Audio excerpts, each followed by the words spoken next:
I'd like to call the meeting of the Board of Select Persons, Town of Belgrade, for May 17th to order. And let's begin with the Pledge of Allegiance. I pledge allegiance to the flag of the United States of America and to the republic for which it stands, one nation, under God, indivisible, with liberty and justice for all.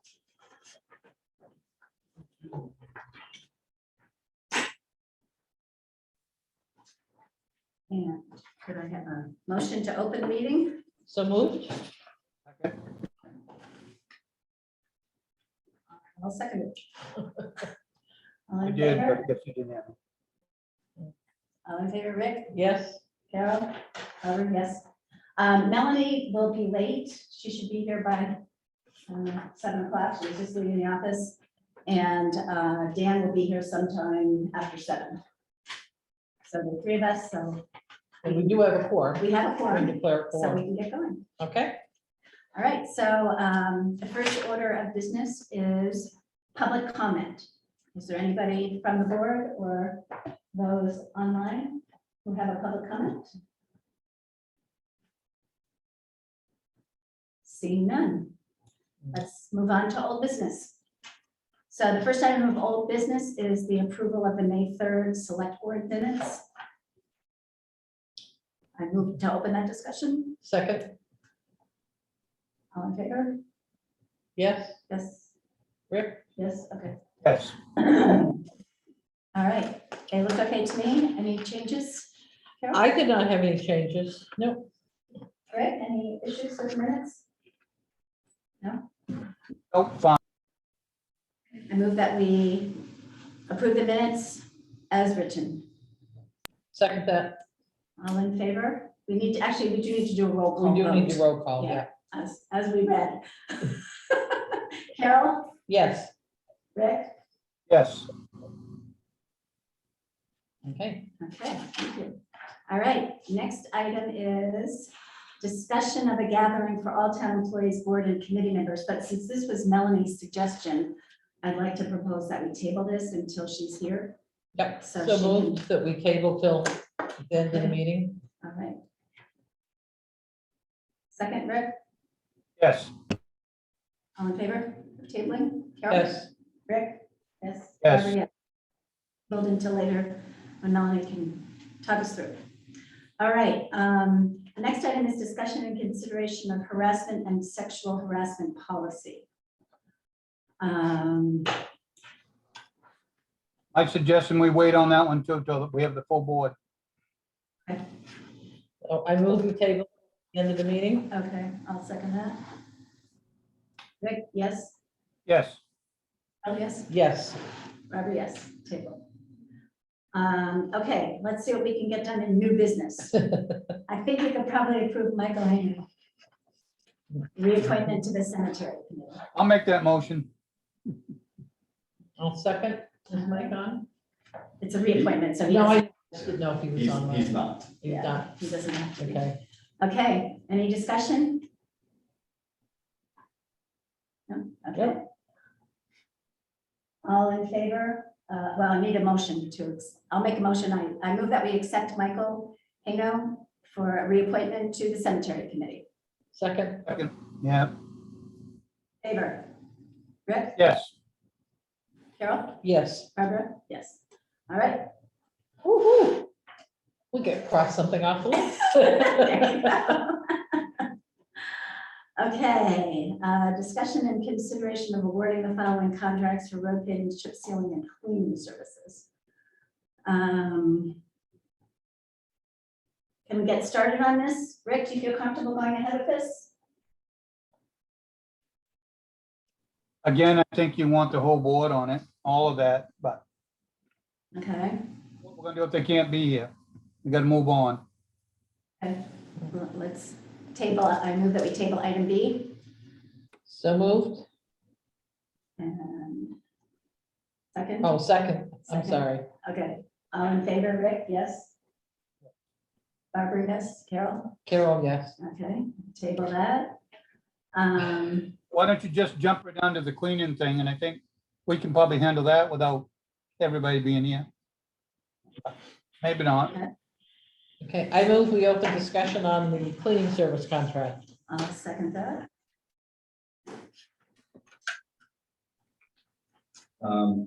Would you like me to provide a little introduction, Barbara? Yes, please. Okay, so as you guys know, we budgeted this year for cleaning services of our facilities, and we previously approved a request for proposals. We advertised that request for proposal, and we had only one bidder on that, and that was Made For You, owned by Tammy Holt, who is here this evening. You may recall Made For You did the deep cleaning previously of the Center for All Seasons. They also serve as the cleaning service for the town of Fairfield.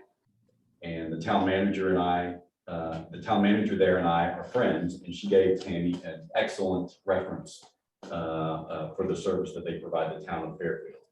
So the attached bid that you have, and this all falls within the budget, is for a deep cleaning and a weekly cleaning at the town office, the Lakes Fire Station, and the North Belgrade Center.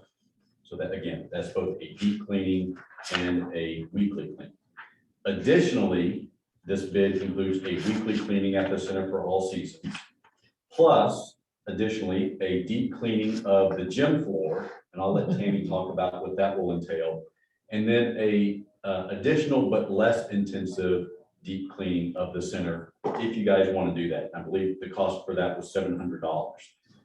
That deep cleaning would, sort of prepare us for summer camp, and it would involve concentrating on any hard water stains that we may have there, along with really concentrating on the flooring in the hallways and the kitchens. As I noted in the background memo, we have the capacity within either the facility maintenance budget or the recreation budget to accommodate those extra costs for the deep cleaning of the floor and the facility, if that's the way that the board goes. And as I said, Tammy's here to answer any questions you may have. Bruce? Was in that quote, was the outside bathrooms included in that? No, they were not. Something that may probably should be. Yeah. Yeah, Okay. pretty bad. Okay. Well, as I said, if we wanted to add something like that, we could get a cost from Tammy, and through 33% of the fiscal year, we'd only spent 11% of the recreation budget. So we got plenty of Got capacity to handle plenty that of room in this there. summer if we need to. Do you clean in the evening? Is that how you do it, or do you clean during the day? Honestly, every place can be a little bit different. It's some prefer that we do, but we clean for Sydney as well. And we used to do, because they open late on Wednesday, so we used to do Wednesday morning, and only a few people were there. But I prefer to do after, that way, we're not. Yeah, running over people, yeah. Mhm. Yeah, I was just curious. Yeah, I do have a question. The floor machine, is that in your budget to have that serviced and fixed? So what we have done, Tammy, is we have sought a recommendation from the Board of Parks and Recreation in order to purchase a new machine, Okay, because we had a difference of opinion between our facility maintenance director and our prior recreation director as to what we should purchase. Mhm. But we do have plenty of money in our capital reserve in order to purchase something like Okay. that. So Okay. we have over $100,000 in the recreation capital reserve as of the end of the year. What's the deep cleaning of the gym floor consist of? It really needs a scrubber, and different than your floor machine, so a high powered. It just really needs, and we're gonna try to bring back what Yeah. is there, because I don't really think it's in that bad of a shape that you need to completely have an overhaul of that floor. So I think just bringing in the machine and really just working on. Yes, it probably hasn't had a really deep cleaning of the floor for a long time. But Yeah, yeah, so it's, the only concern that I would have, and maybe request that somebody from your maintenance crew go down and seal, re-glue that baseboard before we come in to do that. Are you talking about like the kickboard that goes Yeah, along the it's floor? Falling off. It's What I like- call the kickboard. yeah. When were you last in there, Tammy? Oh, Because- it's been a while. Yeah, because they have done. They have done that, oh, great, okay. I just don't want it to get caught up in the machine and then we tear the whole thing up. Right, yeah. Yeah, okay. That works. So we could just include that as Has that all been done, do you know? Yes. It has, okay. So when I was last there, but that was 2 or 3 months ago, there was still, it had not been done. Was there consideration for putting in some sort of system to deal with the hard water that you have there? Because it is pretty significant. Well, fortunately, we have the town plumber sitting right here. Actually, the stains you get are more likely from the chlorination system. Oh, okay, because it's building up and building up quickly. I can test it again, but Chris, we can go back on Chris's water test, but it doesn't show hardness, it doesn't show anything negligible. Okay. That would require a system. Only thing it requires there is just uranium, and for me to do uranium, if the hardness was high, I'd have to put a softener in to treat that, so I have a feeling it's probably all from the chlorination, Okay. unfortunately.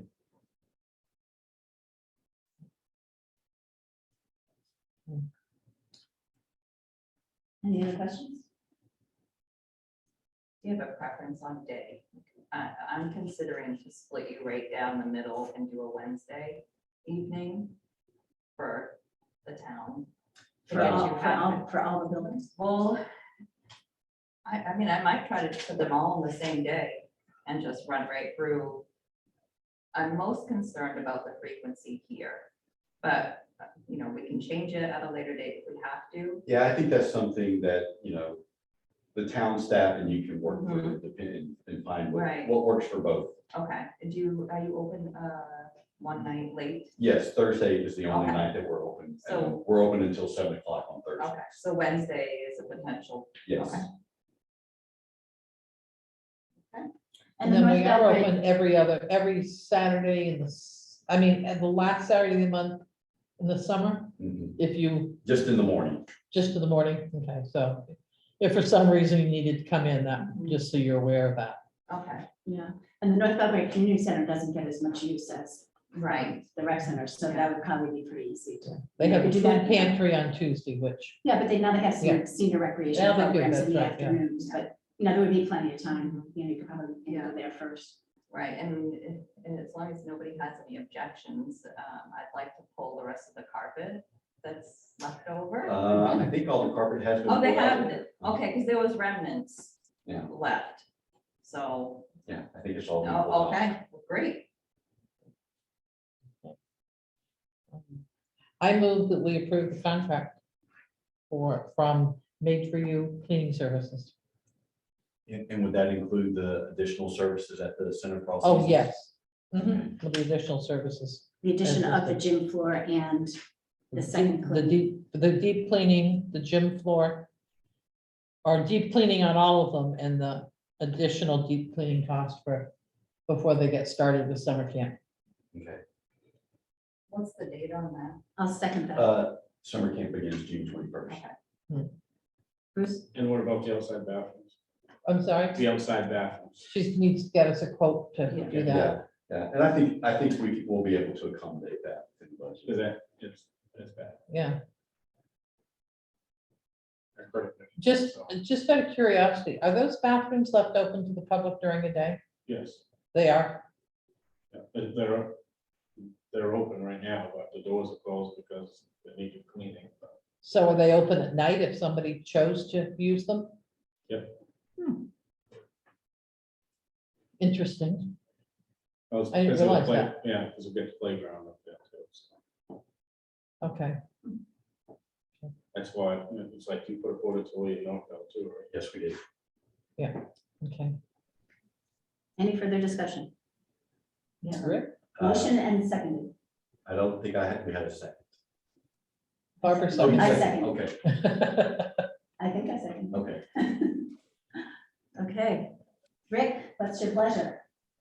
I got a question before we vote on this. Is the money coming out of each department? Is that how it's gonna be set up? So yes, Rick, as part of the facility maintenance budget, we budgeted this in the cost for the town office, for the Lakes Fire Station, for North Belgrade, and for the Recreation Center. I wanted to see how we was gonna pay for it, but, okay, yes, I'm all set. I guess, let's try it and see what happens. Okay, that's a yes? Yes. Carol? Yes. Barbara, yes. It's 3 yeses. Okay. Okay. What about, Road paving bond, we probably should wait. Notice of election.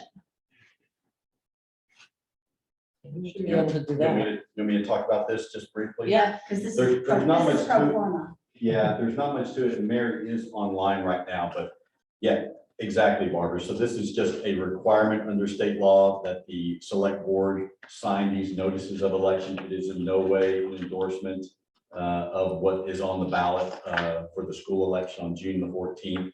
It's simply a required notice that the election be held.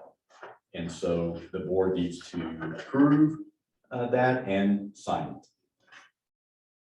And if there are only 3 of us, how many are needed to sign and make it valid? So we would need, well, I think I just Oh, heard, maybe it's a 4th. yeah, we would need at least 3 yes votes. Okay, there's no. Oh, good. Hi. We tabled a few items. And I would think that we would also want 3 signatures as well. If I recall back on that, we need everybody's signature, because there was one year I wasn't gonna sign it. Told me I had to by law.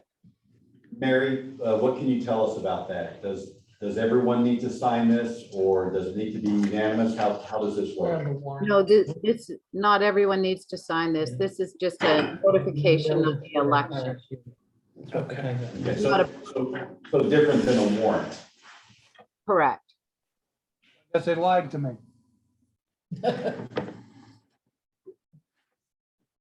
So Melanie, I was just explaining this notice of election is simply a requirement of state law that the select board approve and sign the fact that we are having a school election. It's in no way an endorsement of the referendum questions. Simply it's just letting people know that an election is being held. We can do that. We approve the notice of election for RSU 18's June 14th referendum. Awesome. Look, we don't have backup in here, right? Because I'm looking and looking. It's towards the end. Yep. Next one. Okay, There we go. there we go. Maybe if we just tab these and we, like your little flags, Yeah, that might work if we're trying to do this back to back. Hi, everybody. Thank you, Barbara. Take over Melanie. Oh, my goodness gracious. So which ones were tabled? Well, Okay, so we're we're right in on the this middle of a motion and a second on number D. Okay, so it's moved we and should vote on seconded that. already. So let's do that, and It's then- all over we have a the motion. session. We don't yet have a second. Oh, did you Carol, second, Barbara? Carol moved. I seconded it. Why am I not picking up on this? Insulted. I should move a little closer. I'll talk about it. Okay, moved in second. Is there any more discussion?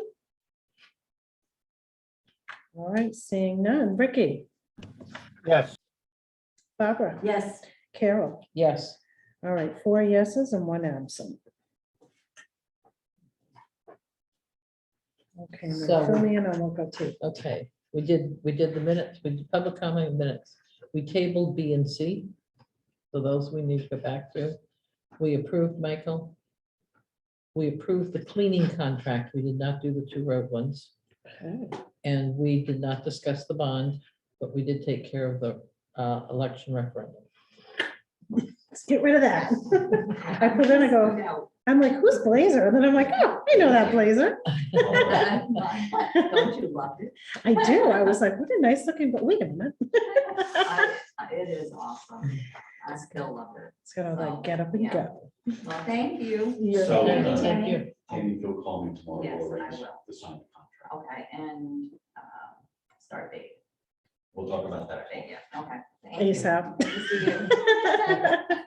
see you. Friday sounds good.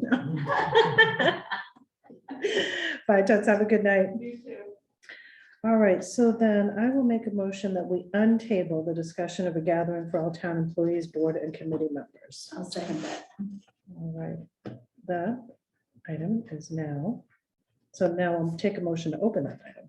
So moved. And this moved and seconded. That item is now open for discussion. Where does in my book? So I did not do any background for this, Melanie, since it was your item previously. All right, so we started discussing this at the last meeting, just Right. trying to get some Yeah, it's in the ideas. minutes, so. And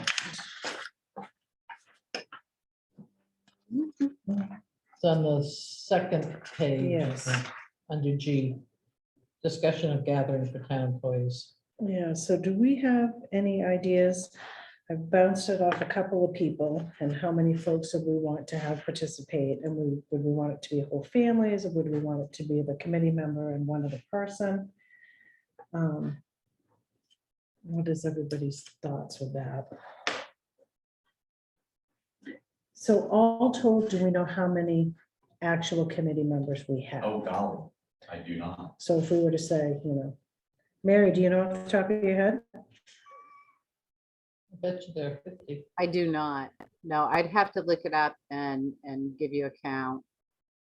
So if we figured, well, probably 50 is a pretty solid estimate, because if we do 7 on the Board of Parks and Rec, library 7, so 14, 5 for the select board, so 14 plus 5 is 19. How many in 19. cemetery? 6, 7, Fine. 5, and how many on the transfer station? 24, And 29. budget committee. You got budget committee, which are, what, Lakes 6, committee. 7 lakes committee. 35, so 40. Yeah. And then office staff and actual personnel. So We we're have probably looking 15, at close to yeah. the 60. Yeah. You got 40 on the roster of 5. Appeals All the board, appeals board, Mhm. cemetery committee, Plan. planning board. And, Implemented long range. Comprehensive plan. Comprehensive plan, yeah. So where? So we're at 100 with nobody else. Right. With no plus ones. Probably. Sounds about right, doesn't it? It would seem to me that you probably do a +1. I mean, I think if you're going to do it and have a meal, if you're going to cook, then it ought to be something, if that if it's somebody going to- wants to bring something, it's gonna be involve a meal, I think. Right, if You it's need going to- to be social, it would be nice needs to to be include social. social. Right, because not everybody wants to attend if they're by themselves too. Not Right. everybody feels super comfortable in social situations like that if they're coming by themselves. Right. So And not everyone's going to come, so we're probably looking at 150 people max. You figure we have 100 and you double that's 200. You're gonna have a chunk that aren't going to come. Third, quarter to a third. Right, so if we So figure if for you about if you plan at 150 150, you're people. planning a little high. And then,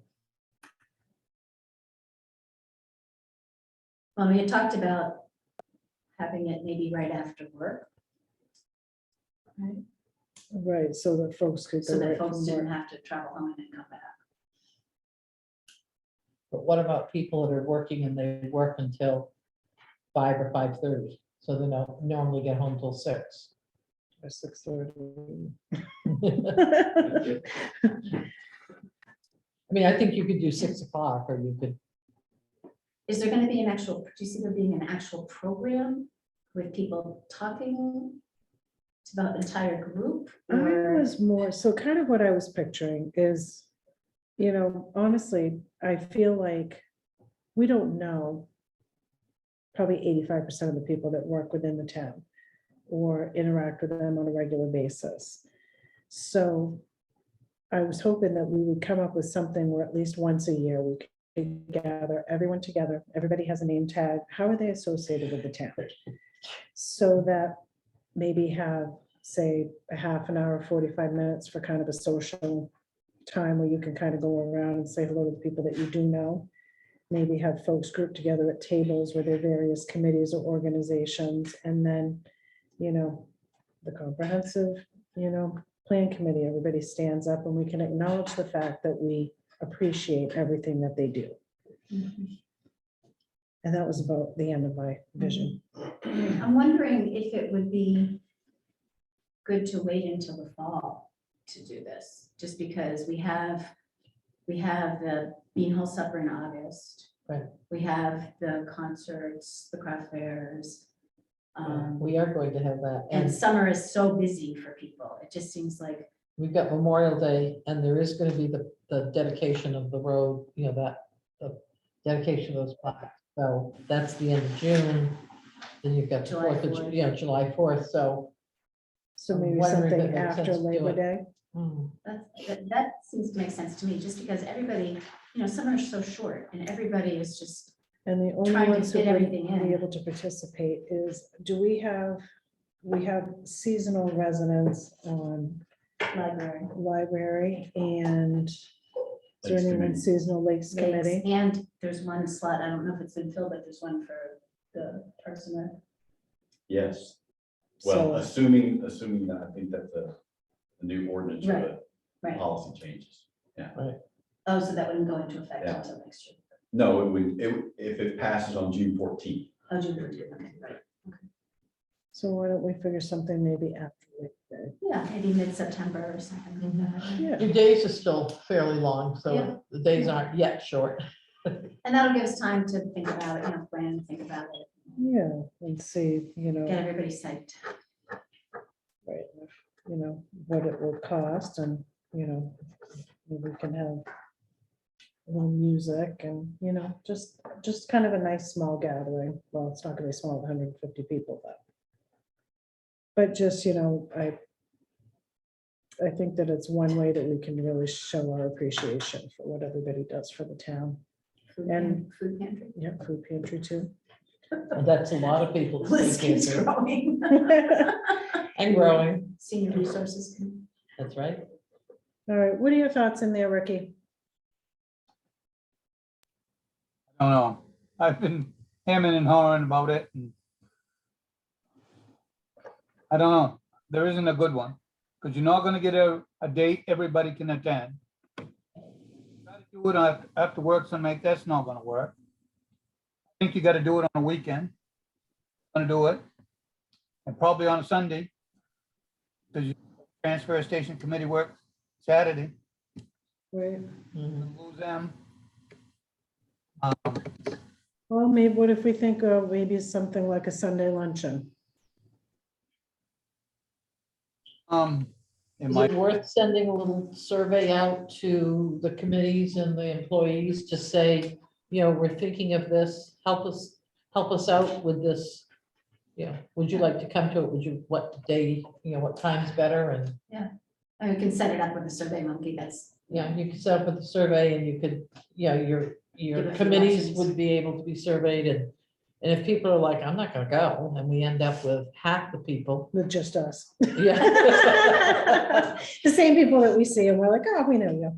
Yeah, I mean, it sounds like a good idea, but let's make sure that we have people that are going to buy into it. Right. They're gonna say, yeah, that would be fun to do, or, it's a lot of planning, and I'm not sure we've got all that ready yet. Yeah, and it also depends on where COVID is and how comfortable people are being Right. inside in close quarters, so.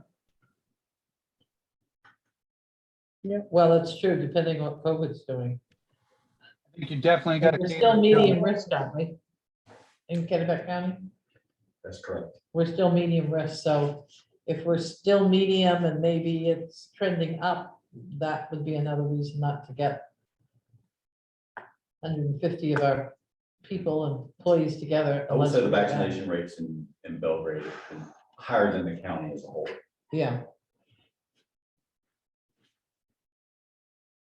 Okay, Okay, well, I think this warrants more discussion, if we think about a early fall date, yeah, and, so maybe we put it on the July calendar. And Jack look has at his the hand up, survey out. Melanie. what was that? Jack has his hand up. Jack, Hi, Jack. You're still muted, Jack. Jack, you look like you got a lot to say, but I can't hear a thing.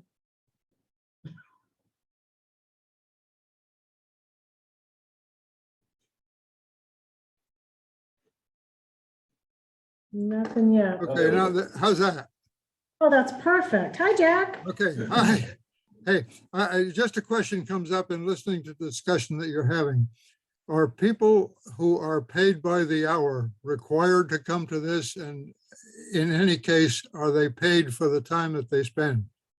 The question will arise, I'm sure. Well, and I wouldn't want it to be a requirement, Jack. It really is more, I was just trying to come up with a way that we could recognize the faces of everyone in town who serves the town or works with the town or volunteers with the town in whatever capacity that they do. Just as, so not a requirement, but a suggestion. Not a requirement, nor are we going to pay them. Right, they wouldn't be paid. Right, so we Yeah. wouldn't be paying anyone to come. But they we would- won't charge them for their hamburger either. That's That's right, we wouldn't right. have to pay. And maybe it'll be a vegetarian burger, because meat's Right. expensive right now. My daughter makes a mean black bean cake, so Okay, thank you. you're welcome. All right, so maybe we can somehow send that into the universe so it comes back in July. All right, and then the next tabled item was discussion and consideration of the harassment and sexual harassment policy. I'll take a motion to untable that item. So, Second. All right, moved in second. I'll take a motion to open that item. Oh, Second. actually, hold on the table. All those in favor Oh, to untable? Okay, now I'll take a motion to open it. And seconded. second. All right, moved in seconded. That is open for discussion. So one thing about this is it's different than what we discussed in the two previous meetings, simply because when I submitted this to Ann Freeman, who's the employment attorney at Bernstein Sure, she suggested using a template that she uses that does cover volunteers in the policy. She said she thinks that they must be included in the policy, but also addresses the need for annual training. And it's really up to you guys whether or not you want to include volunteers in that annual training. She said that if we go down that road, though, we have to be really vigilant to make sure that everybody actually undergoes the training. Otherwise, we do put ourselves in a liable position if we have the requirement on the books, but we're not actually making people take the training. but volunteers, didn't you say that volunteers would only have to do, I we mean, decided that volunteers would only have to do the training at the start of their service. and that, They wouldn't have to do it every year. that's right. And so you just have to be sure that you're explicit about that in the policy, but that if you start to require people to do it on an annual basis, we got to make sure that we follow through and ensure that they are actually adhering to that requirement. I guess my thinking, is there a way that we can highly recommend that the volunteers take it? Because if they don't, I guess I'm concerned that we get some volunteers that for whatever reason can't schedule it, and then they don't take it, and then are we creating, well, they gotta withdraw from a board, or we've got a gap that we required of our employees and we strongly recommend it and ask our chair people to try to coordinate that. I think Ask them to it's coordinate. important enough that we should require the volunteers. I mean, I And I can think live that with that that. I was- mean, I think it's that important, but Yeah, I mean, I don't have a paper. Well, I think that my feeling on it is, I think if it is hours long, then we're gonna have, that's where this is gonna come into play, is where people are like, I am volunteering. I'm not volunteering to go spend half a Sunday somewhere. Yeah.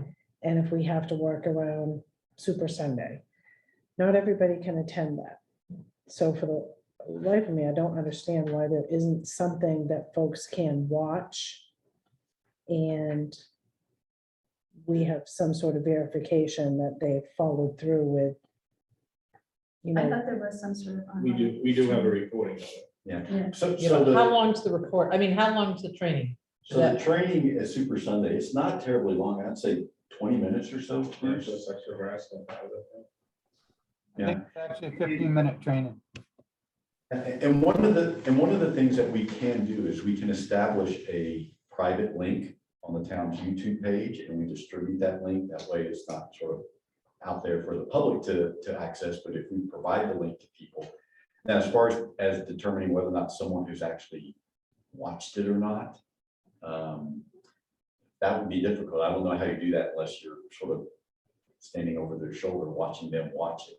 Well, I think it would just have to be an honor system. that- Yeah, but I think you could require someone to sign a document saying, yes, I have Well, actually watched. That's what I was Yeah, just gonna yeah. say, is that then if we follow up with documentation, Right, and we have a folder that says all of these people have signed this, and you have 3 months to complete this, and if it's not completed at the end of 3 months, then, The tough thing is, it's gonna make more work for this office. You know, I'm not against it, not against it at all, because I've been doing it for years. It's gonna require more work for this office on record keeping. Right. but what if the committee chairs keep the records? I think for Yeah, liability be purposes, I think centralized. it needs to be in the town. Yeah, and if you end up with a committee chair that's not real good at record keeping, Mary's got her hand up when you get a moment. well, go Mary. My question is this going to be a standalone policy or is this going to be inserted into the employee policies? Because we will need to make sure that, you know, it gets handed out to all committees and everything. I'm just curious, is it going to be a standalone or is it going to be inserted into the current employee policies? I think once it's completed, Mary, it's probably going to be inserted into the personnel policies, because every employee in the town of Belgrade should have to have sexual harassment and harassment training. Right, and we all Because do every year, so Right. we're all in compliance that way. So the other thing would be to make sure that the Board of Select Persons reviews those policies. If you're gonna include the volunteers, you should have something in the policies about the volunteers to me. That's what we're going to right now. That's what we're trying to figure Yeah. out is. That part of it, If we extend it to the volunteers, then, you know, And the language from Ann Freeman does mention the volunteers. It does. right. So that was the discussion that Tom Dowd had at the last meeting was, whether we even should include, volunteers in it. And, she did advise me at one point, and I'm quoting from her directly, any training is better than no training. So if you have a cost-effective way, which obviously a YouTube link would be, then I would absolutely have your volunteers go for training. And there could also be the agreement that they've watched it, that could also be able to be signed with an electronic signature so that they wouldn't have to come into the town office. Yes, I mean, we could do that via DocuSign. So it shouldn't inconvenience anybody unless they can't get online. Well, and I would think when you get sworn in, if you are given a copy of, this is the policy. I don't think there's anybody, I would like to think there isn't anybody out there who thinks it's not important for us to recognize this. Right. You know, at one point years ago, we had somebody trying to sue us because the patron at the transfer station told an off-color joke and the staff laughed and they tried to sue the town. So the patrons, the patrons of the transfer station are not covered under a sexual harassment policy, right. just for the record. so Melanie, Oh. one more question, should that be also incorporated into the bylaws of the individual committees, that you have to take that to be part of the committee? Do you see what I'm saying? Like the Board of Appeals, the Planning Board, should it be a requirement that this is a requirement to take this in order to be approved of as a committee member? Couldn't we Yes. put it someplace on our board committee appointment that there be somewhere we put in a little sentence that says all volunteers are required to complete the sexual harassment training? And it's right on here when they're filling out that they want to be in a committee, they check, yes, they acknowledge that they They need. And then we know everyone's gotten it because they had to have it to fill this out. And every time they come up for a reappointment, they need to say, yes, they're acknowledging again that they know they have to do it. You should put a time frame on it. Yeah. You have to get it done. Yeah, but we could just take this and not reinvent the wheel and just, Mhm. insert a line or something. Mhm. Or a checkbox, maybe a Right, and then box if- that they check, And so then, it's Right, and conscious. and then when they're signed or DocuSign comes back, we print it out and we attach it And we attach it. to theirs, and then we've got a clear record of which folks have completed it and which ones haven't. Right, and when they're sworn in, when they come into Mary to get sworn in, then they can, Well, if So they may they'll not have receive- completed it by then, so. no, I know, but they would receive the information with a link at that time. We could have a page printed out that has the policy and then has the link. Yeah, so I mean, you that could they can have 2 or find it. 3 pages, however long the policy is gonna print out, along with the link, and It's just a page. It wasn't that long. I don't know. Melanie, have we looked at any of the other towns to see what they're doing? And are we trying to lead this, or is other towns already doing it? That's my question. Well, I think, Rick, I think most towns do have a policy, which is why, the MMA provides a template and any Bernstein Sure clients, have access to this that Ann Freeman provided to us. So, and as you will recall, there is something in the employee policy about harassment, but it's not terribly detailed, not as detailed as what Ms. Freeman has provided to us. And so this fleshes that out just a little bit more. I guess my question is it, I understand the full-time employees ought to have this. My question is, what are they doing about the volunteers and now the towns?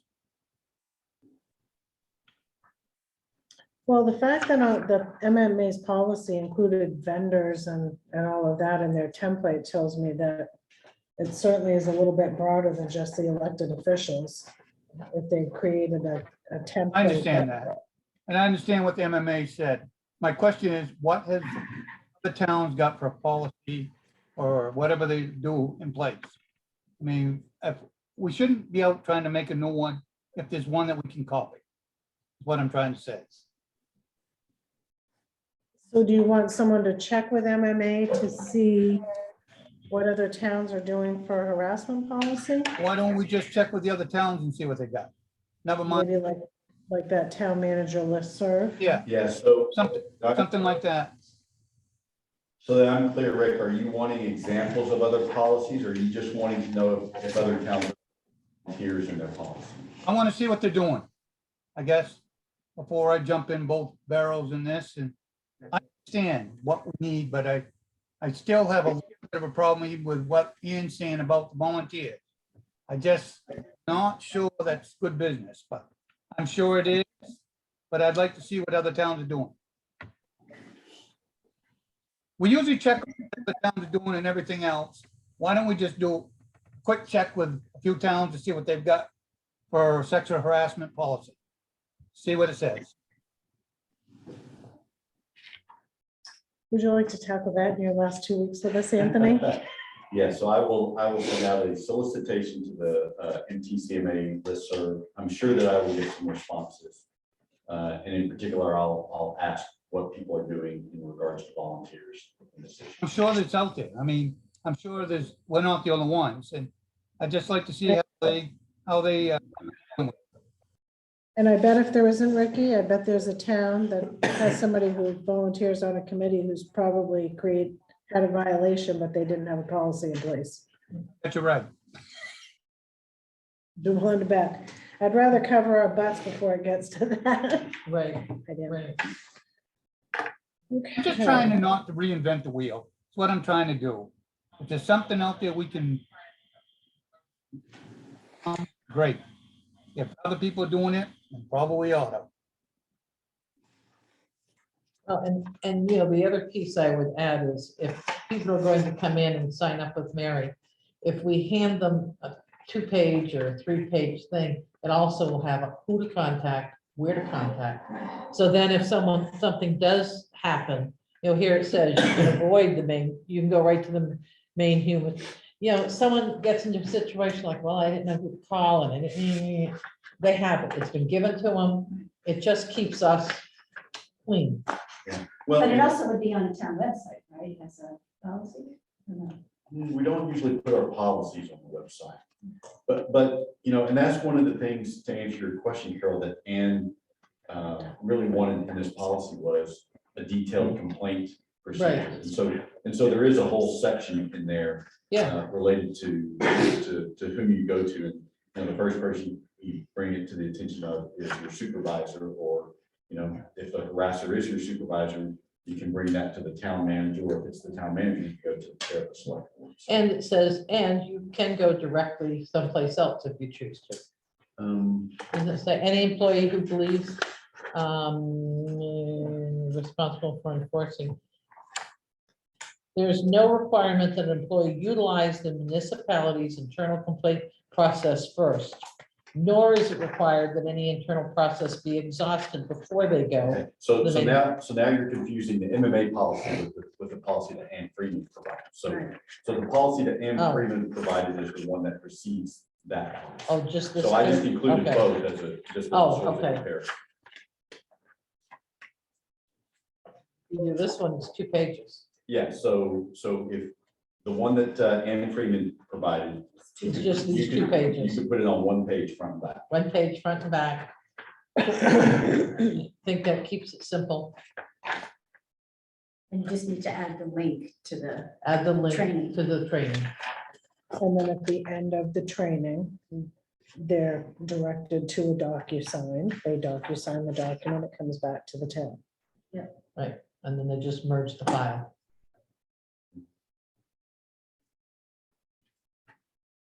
Is it that easy, Anthony, or? Yeah, so you could have a, yeah, so what I would do is, once someone has watched it, they notify the town, we send them the document. Right. They sign it, and then you marry, like Carol just said, you marry the acknowledgement along with the policy that they previously. Right. received. And when they're, And or with their application saying yes. when their application, yes, I know I have it. People that are already in committee, it's a new policy we adopt, we just send them a note saying, this is our new policy. Here it is. so Do the training, everybody would get have back to to do it. the first time. Everyone would have to do it the first time. Unless you've done it that year. I mean, if you have someone, you know, Bruce is on it, he's already done the Super Sunday, so Right. this year, so he wouldn't have to go do it because he's already done it this year with the town. Right. But for someone else who hasn't, then they do it the next year. And then each time as they come up for reappointment, we just acknowledge that they've done it. It was gonna last like 5 minutes, but I'm living in it. Oh, I don't think the shade has come down for a long time. The tarantula jumps out, and I am jumping back, just so everyone knows.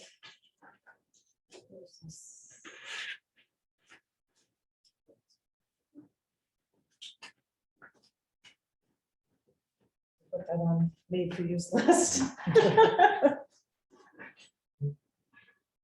All right, well, I think we've got some pretty good, some pretty good ideas kind of flowing. Anything you want to add to that? No. So do we want to continue this first meeting in June? Yes. We should be able to get, we should be able to get back to know what it is and then just, Yeah, if I put this out tomorrow, you know, everyone who's gonna respond to it will do so before the end of the week. right. We'd have a little bit more information to see if anybody else, and maybe we say, and those that do have something, how do they get there? What does theirs look like? Does that sound good, Rick? And 4. 10 for good buddy. All right. So next up, under new business, we have discussion and consideration of awarding the contract for road paving. I'm gonna keep this in my book. So I'll take a motion to open that item. So move. Moved and seconded. Perfect. That item is open for discussion. So you're gonna set this up.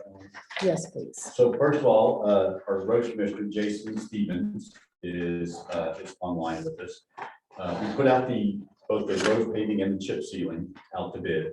we received 5 paving bids and 1 chip seal bid. Let's start with do you want to handle the paving first? You wanna do that? Yeah, let's do the, yeah, Okay. because they're gonna So- be two different contracts. So Jason and I are recommending that the paving contract be awarded to Pike. We're also proposing that we stripe the paving at the transfer station in order to get us to the cost that we need to be for the project. And if we did that, we could reduce the paving cost to $728,692. So Pike did offer the lowest per unit cost for asphalt at $85.75 per ton. As I said, we received 5 paving bids. Pike was the lowest. And when you combine that with what we're recommending for the chip seal, plus $40,000 for the gravel, then that gets us to about $600 below the $882,000 that the voters approved at town meeting. So we think that's all going to work pretty well together. The one caveat is the price of liquid asphalt. So it has steadily increased since the beginning of the year. When we put this out to bid, the cost of asphalt at that time was $702.50. It's since increased by $15. Surprisingly, it didn't increase this week. They post the price on a weekly basis, and I checked today, and it hasn't increased since last week. And so that's one of the things that we're hoping to get started on this sooner rather than later. We're actually a month ahead of the 2019 timeline for this project. So, we want to jump on it before prices get any higher, and it also will give Pike and then our chip seal bidder a chance to finish all the work before August 31st. Works for me. So I guess my question is, are we gonna kick the transfer station paving down a year? Because every time this comes Well, up, it's more- it's actually looking like, because your next paving project's in 3 years, so now we gotta, Yeah, I mean, so I think the options are that you could put it out to rebid a year from now. Maybe oil prices are more under control. There was some hesitation by some road committee members, Jack Sutton in particular, about including that in this. And, because when people are driving through there, there's only supposed to be driving 5 miles an hour. But it just, as we all know, it does get pretty rough in the springtime when the frost heaves hit. And the paving that we did out there last year has turned out really nicely, but that involved excavating a lot of boulders and rocks that were underneath, and that's a key part of the process out there. So it would either have to wait a year or be bid as part of the project 3 years from now. I got a question. So the transfer station, the bid on that one was what, 46.5? Let me look here real quick. So the transfer station road itself was nearly $64,000. And then the transfer complex was the 46.5. And you're proposing taking both of those out? Yes. So in essence, Dan, you're talking about $100,000. And which one of those is worse, Bruce? The road or the transfer station?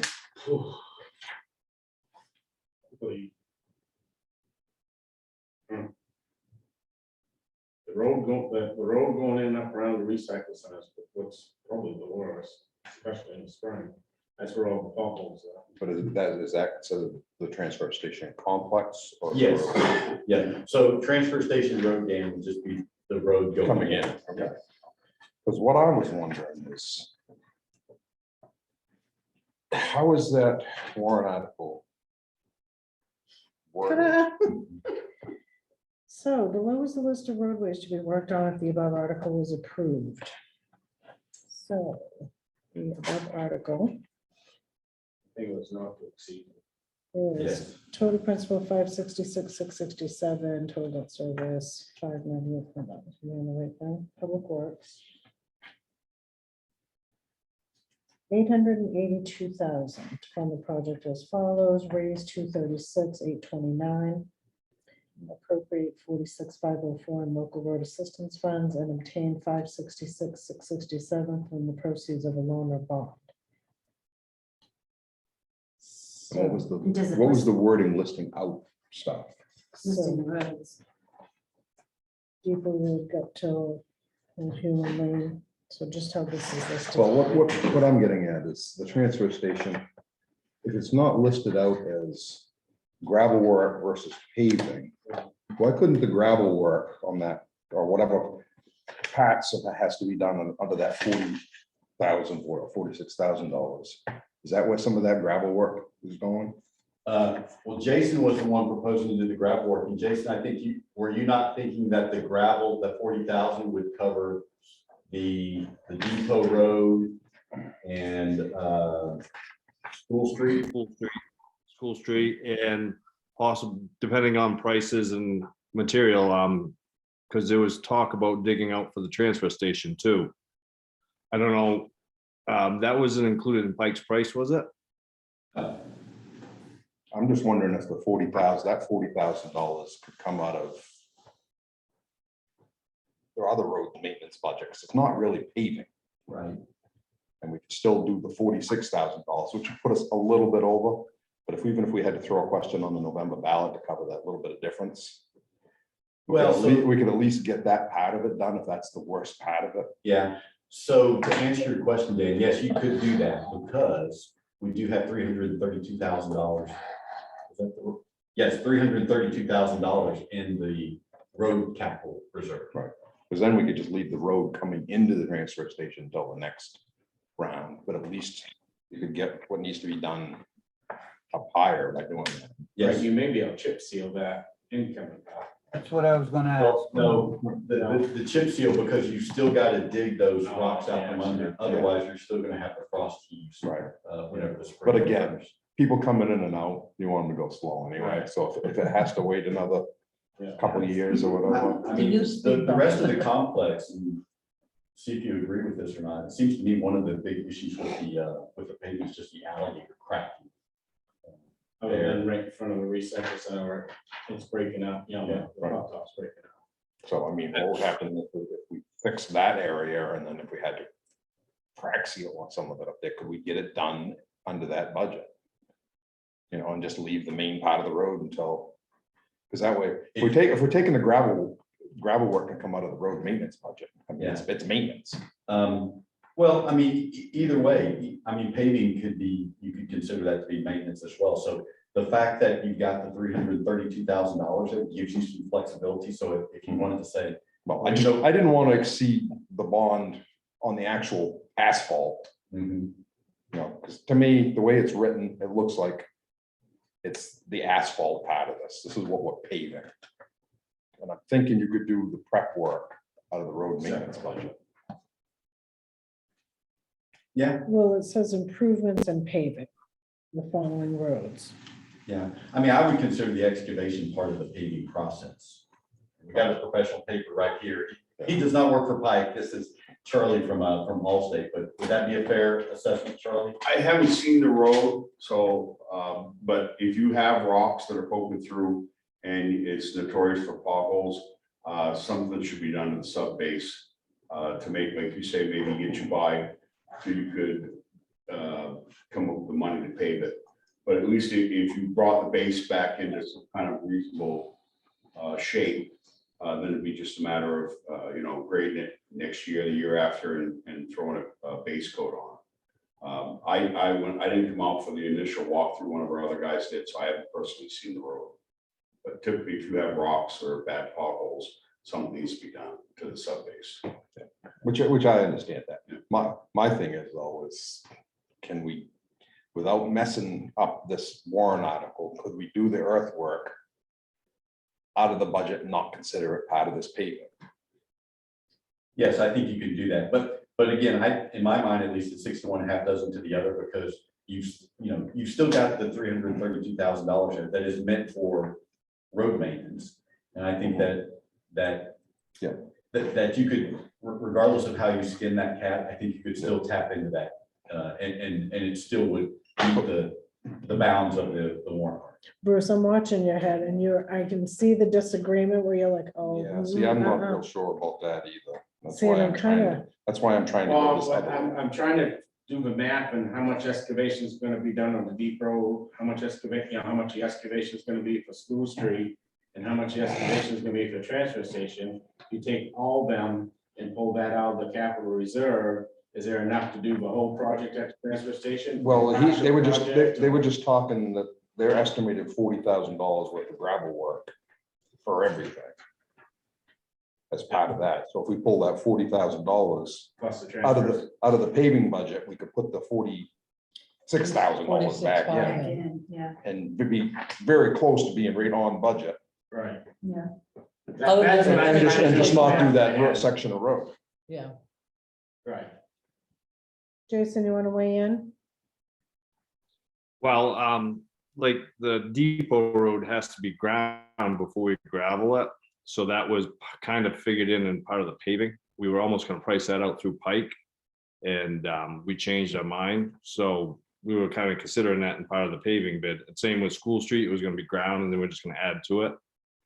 And then for the excavation on the part at the transfer station, we gotta dig all that out. So that cost could vary a little bit more depending on the rocks and everything we gotta dig out. So 40,000 was kind of a number last year before prices kind of went up. So I don't know, I mean, hate to say it's gonna be exactly 40 or just a little less or more. So that's kind of a tough call.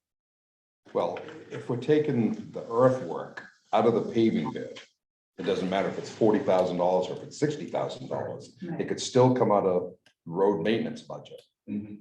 Right. I just want to be able to add that $46,000 for that part of the, you know, just take the place. Yeah, I see where you're Yeah, going. that makes sense, Dan.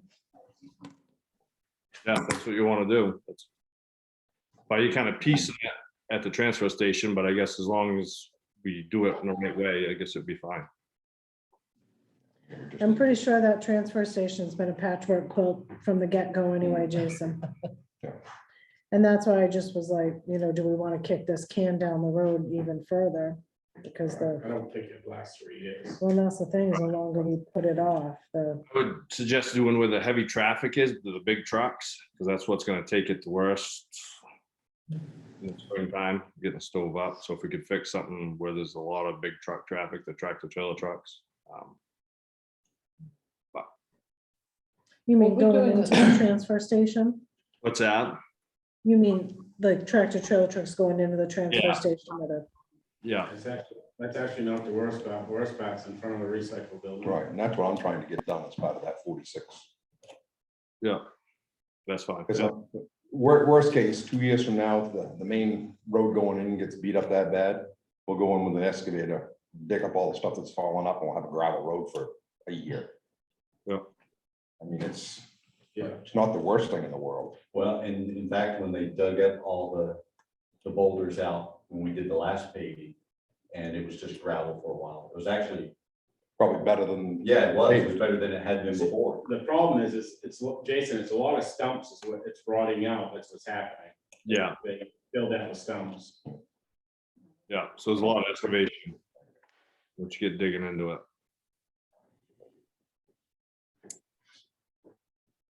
there's always surprises when we start digging up Oh, the yeah. roads. Yeah. What's Ricky think? All right, Ricky, you want to weigh in? Fine. Just as long as it says that in the article, we can do it. I'm fine with it. So it says what in the article, Rick? That we can make the changes that we're talking about.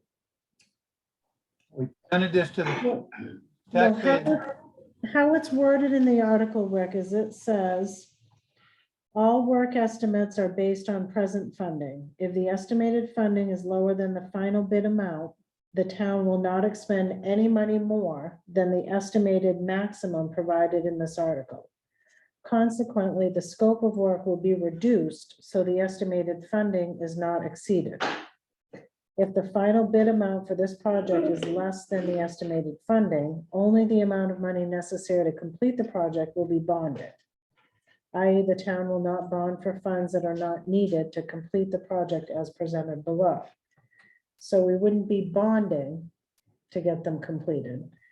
But we do say in the article that the scope of work would be reduced.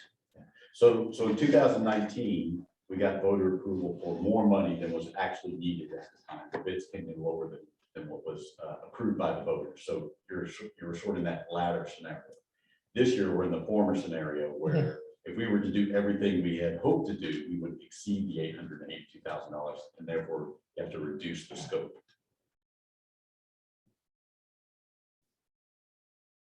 Of the bond, right?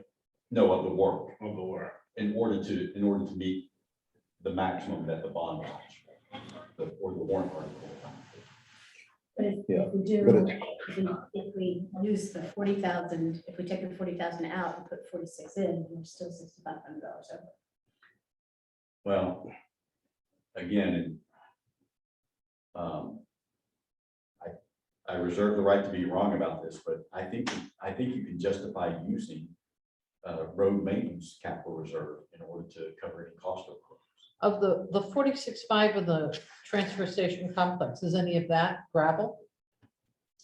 No, Jason, correct me if I'm wrong, but I think we took all the gravel out, working under the assumption that Jason would handle the gravel.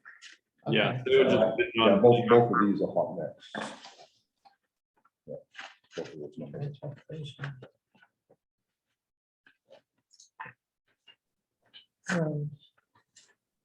Yeah, just. I think you probably ought to get this bid out because I don't think the price of asphalt's gonna go down. It's only gonna keep going. Yeah, I think we should make a decision and vote it and move And- forward. And the way this is talking about the bidding, we're not bidding out the earthwork. Right. So the earthwork really is not part of this bid anymore. No. The minute we took and decided the road commission was doing the earth, By the hour. by the hour, that became part of the road maintenance budget. Yeah.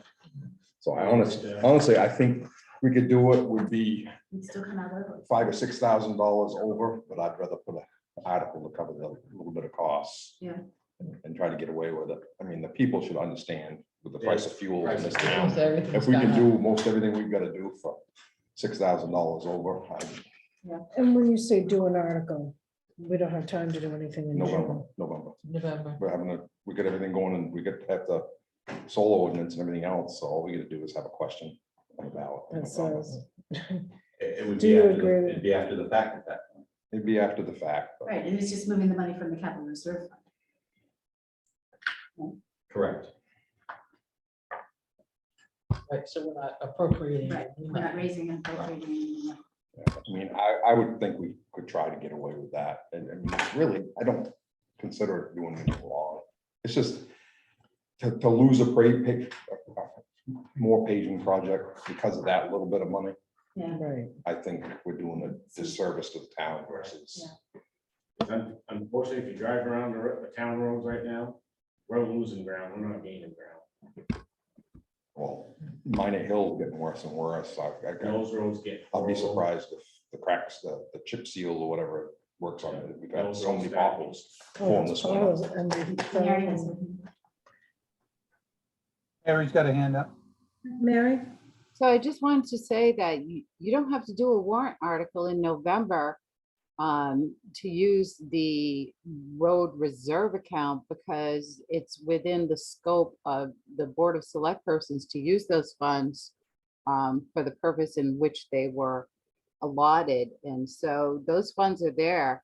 I mean, you can always overrun the budget, but you do have to do a warrant article at the next town meeting for the overages. So are you following me on that? So no article is required for use of the reserve funds because you can authorize the use of those funds without a warrant article. And are you following me? I understand what you're saying, Mary, but we'd actually be overrunning the pavement bidding by $6,000, and that's in the warrant article that says you can't overrun that amount that was approved. But you can use reserve accounts. So the reserve accounts are, I don't believe are part of it. I mean, we can look into it further, but If it were me, I would do everything but the road, pull the gravel work out of. right. So just keep in mind that is after the commitment. So I don't know how that affects everything. You know, because we have an article to cover overdrafts. And that is in the beginning of the town warrant. So, but for any overdrafts, you have to do a warrant article, which could be done at next town meeting to cover those overdrafts for the road budget. So. Anyway, Is it an overdraft if the money comes, if we take the money out? It's not It'd be an really. overdraft if we- I say we approve this tonight and get it going. Yep. If we're Absolutely. $6,000 over. Yep. We go back and, because the article says you gotta reduce your paving, we reduced the road coming in. I mean, the rest of it was close enough Yeah. that I'm willing to go back and ask forgiveness on $6,000. If we have to, Makes sense. because that way we've got that $46,000 locked in, they do it. And, you know, whatever. Right. All right, is that your motion? Yes. Second it. Second. All right, moved and seconded. Is there any more discussion? No. All right, then. Motion is that we award the paving to Pike in the amount of $838, You gotta get a new number now, right? With that. With that Yeah, added in because minus versus. the gravel. No, gravel's not in this. Is it? You've got 838, 839, 88, and take out the, So, no, so all you would need to do is you would have to take off the transfer station road. So you take the 728, 692, add in back in 46,500. So that gives you a total of $775,192.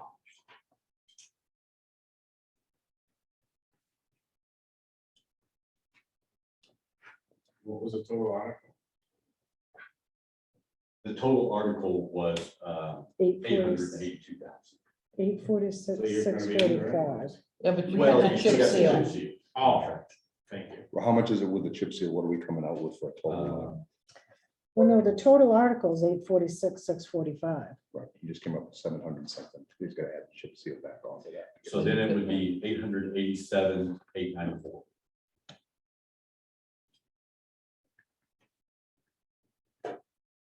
So like you said, Dan, it's about $6,000.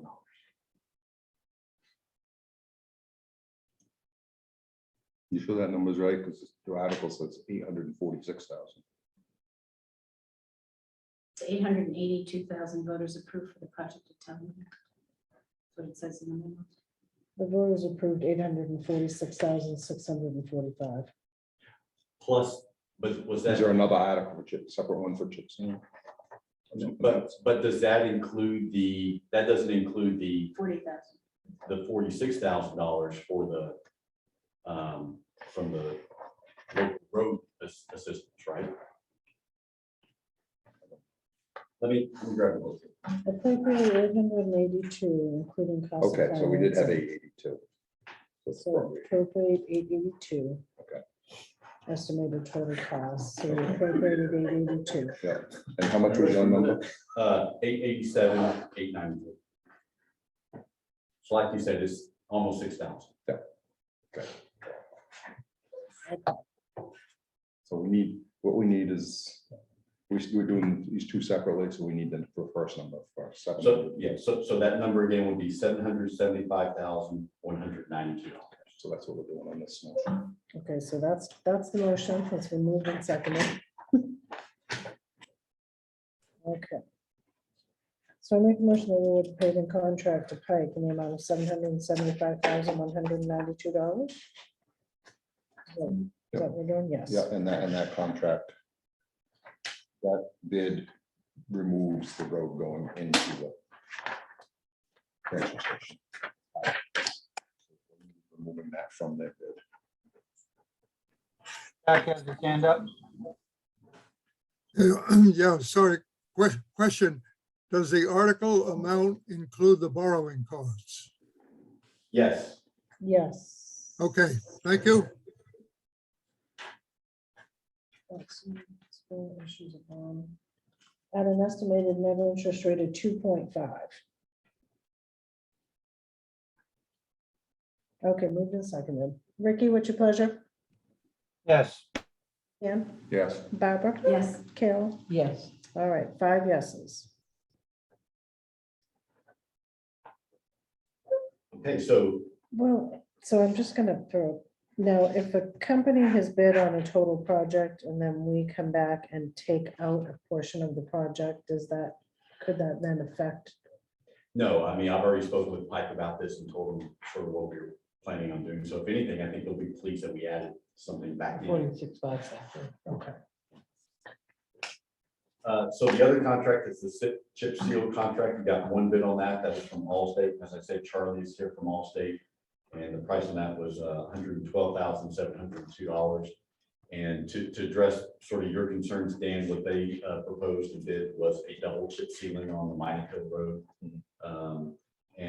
I think recently Jason's done a pretty good job of filling in some of the potholes that formed in the winter and the spring. Yeah, I mean, well, it needs some more filling again. But remember when we talked about this, my concern was, are we gonna go over there and cut those potholes out square and go over there with a compactor and some kind of asphalt and compact it back in Yeah, before we go over the top? So yeah, I we're think fixing the holes correctly. Yeah, I think Jason can do that. Yeah, I've done that in the past in a few spots on some of the roads. We can do that. I think that's the only way you're gonna save those potholes. You chip sealing over them. I think they're gonna be right back there if we don't fix them right.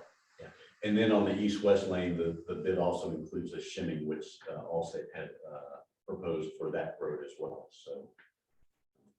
We could try some chip sealing, see how it works. All right, I'll make that motion. Award the contract to Allstate for chip sealing on the Minot Hill Road in the east-west lane in the amount of $112,701.68. For a second, Second. moved and seconded. Is there any further discussion? All right, seeing none. Barbara, yes. Carol, Yes. Dan, Yes. Ricky? yes. All right, 5 yeses. Thanks for joining us for the whole meeting. Oh, no problem. Just a quick question, if you don't mind. When is the money available? How soon can we go? We are going to hopefully approve the bond bid just now, and I'll have to get back with you on that. Well, yeah, we can talk tomorrow. I just, so I can start putting you in the schedule. Yeah, In the spring, and the schedule start to fill, so. Right. so I'll send you those papers as far as the bond bill goes as well, as the Okay. bond bid goes as well, so. But we also will have to make sure that Jason has a chance to square out those potholes and do his piece. Yeah. before. Right, but I have to make a product, and so I have to account for that, and I've got to get you in the schedule. And also, just so you know, the road that we're shimming has to set for 30 days before I can chip it. So it's part of that healing process of the oils coming out of the asphalt, just so you know. So that's why I'm just asking if this money's like available now, or is it, something that happens in July? I was hoping you weren't like, we're gonna space next week, and then I'm over here like, no, next week's a little too I mean, soon. I actually do Charlie." have space next week, but no, So yeah, I think we're gonna be ahead of schedule. If you get us on your schedule, we'll make sure that the roads are ready. Well, either Doug or myself will be in touch tomorrow, and then Okay. just take care of the finer. Okay, Yeah, because I mean, I'm Thank sure you so much. the shimming can be done sooner than later. right. As soon as we get this. Well, that's one of the things I just, we kind of need to get out of the way, because you gotta have time for the oils to come off the surface before we adhere the chip seal to it, just so you know what I'm thinking, so. As far as the other, it'd be a while before we came to actually do the chip seal. I have to, a crew that comes out of Mass that comes up to do it, so. Okay. Everybody, Okay. I guess everybody out of Mass. Yeah.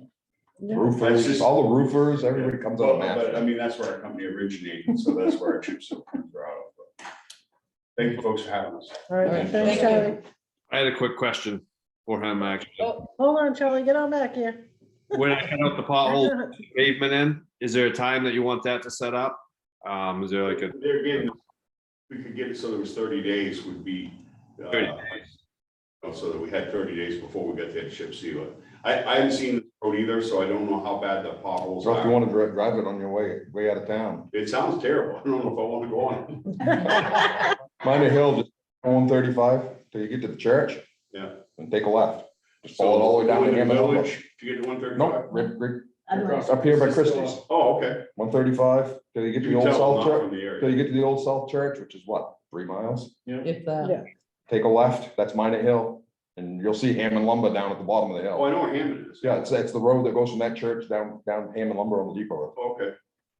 But, like I say, the product should, if they had 30 days curing time and the asphalt be put in the potholes. So. Yeah. I'd like to, conversation between you, me and Jason. Sure, absolutely. Or we can. Yeah, absolutely. everything Sort of timeline. Yeah, either myself or Doug can even get out and see if you guys, if we need to, so. Okay. Great, thanks. Thank you.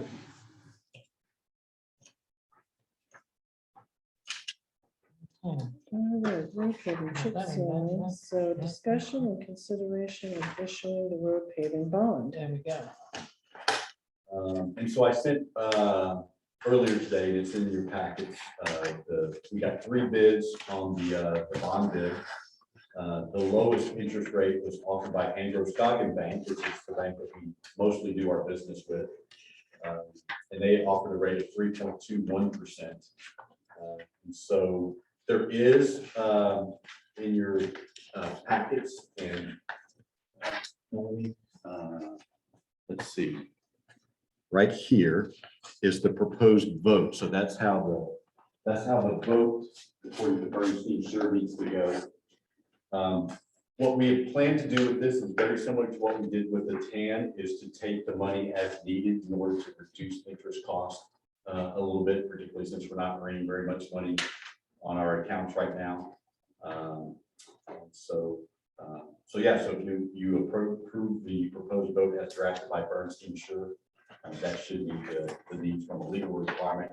And then afterwards, Melanie, there's a whole stack of papers that the board chair needs to sign. Okay. Did we send out a bid request to the municipal bond bank? So Bernstein Sure handles all of this for us, and so they know all those out. Okay. So does anybody want to go with a higher rate? Just checking. We're good. I'm good. Yeah. All right, so. Should we accept the bond? Which is exceeding our 2.5% estimate. Well, and I think, Dan, one of the ways that we can address that is this first year, we make the payment from raising and appropriating. The next 2 years, we pay off this bond, and then we budget for that interest as part of those debt service payments in 2023 and 2024. Oh God, please leave a note about that somewhere. I will. Nick and I will talk about this. So. Like one of those little reminder things that pops up, like, hey, by the way, we're in 2024 and this is when we need to do this. So the next calendar. Nick has been very, very good about staying on top of our bond. Okay, so I'll take a motion. So I need to make a motion first that we accept this bid and then I read this. Okay, so I'll take a motion. I'll make a motion that we award the bid for the bond to Androscoggin Bank at a rate of 3.21% for a total interest of $27,453.59. It's moved and seconded. Is there any more discussion? Seeing none. Ricky? Yes.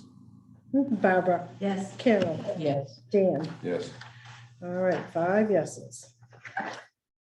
Okay.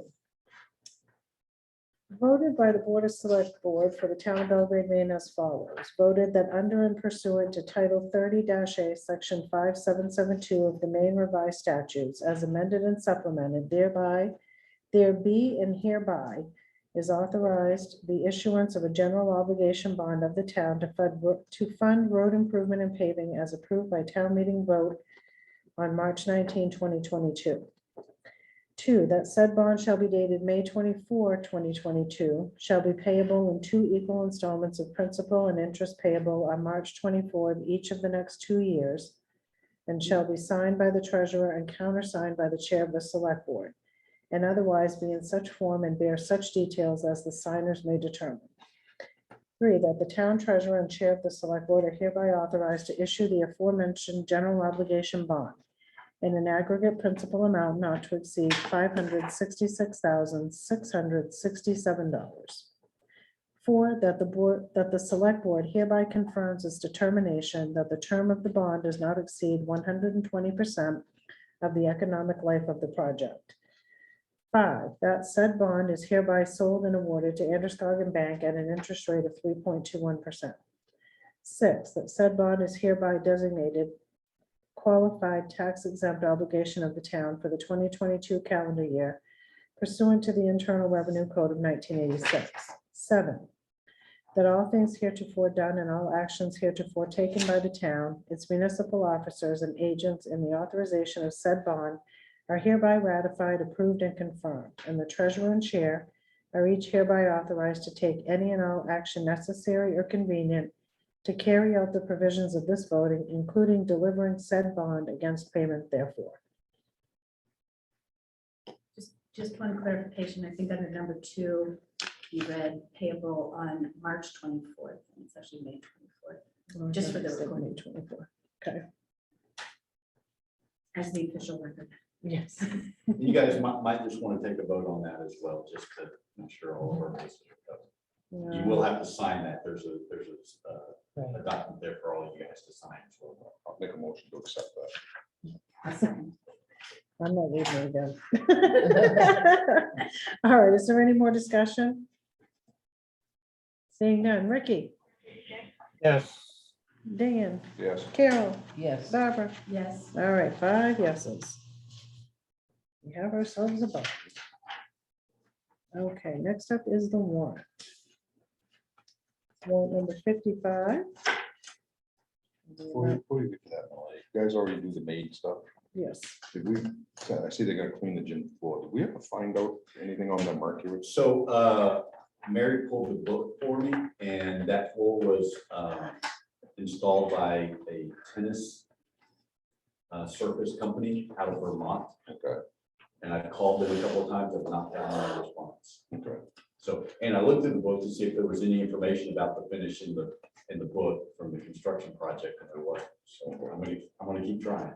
If we can keep make sure no one stays there so we can kind of find out. Try contacting Sheridan Corporation. They may have record of that. What was their role in the project? They were the general They were the contractor. General contractor. If not, they may be able to get a hold of a company, Right. Okay. but really would like to make sure that doesn't have a mercury problem. All right, so next up we have the town warrant. It's warrant number 55 dated 5/13/2022 in the amount of $35,017.01. I'll take a motion to open that item. So moved. Moved Second. and seconded. All right, that item is open for discussion.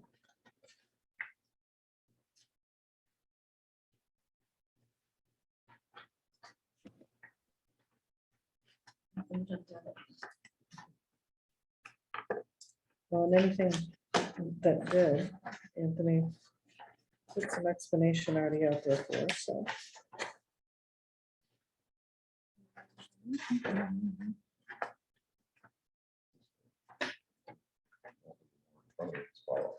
Yeah, I saw it online.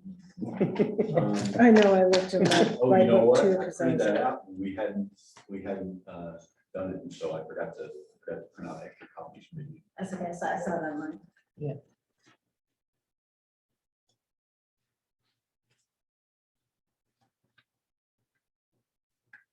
syncopate Well, for- I glanced at it online. I didn't, most of the questions I had, ones that Anthony answered. So Ricky, did you have anything there that wasn't No. answered? There was things that was answered already, so I'm fine. You suppose Anthony's getting to know us and he knows what we're gonna ask? and You then know he's what running I'm to the gonna hills? ask, so. He's like, ooh, this one, they're gonna quiz me on that. No, you guys usually throw a curveball that I don't see coming. Well, maybe I got one then.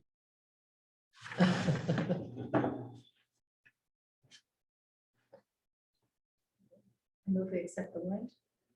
I'll give Second. Dan a minute. to I'm decide. fine with it. All right, I'm just gonna give Dan a minute to finish perusing it. All right, so it's moved and seconded.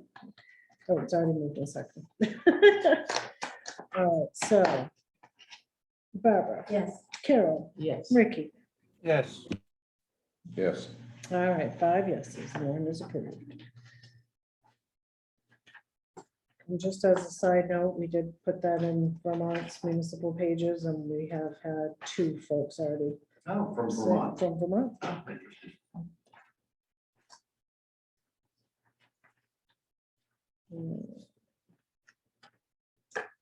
Okay, next up on the agenda is the town manager's report. Yeah, so on this remote meeting policy, and I printed out a copy of an email from Suzanne Pilgrim, from the head of the MMA Legal Services, and just set up on your tables. So you can disregard anything I wrote in the report, because she says there's a new law that is going to take effect in August, that's going to change what's required as far as remote policies are concerned. And so she suggested we just wait until MMA provides some guidance, which they anticipate doing in the next few weeks. And so the reason this came about is Mary attended the training in which it was suggested that all boards and committees need to approve their own policies. And it can be stricter than what you guys adopted, but it can't be more lax.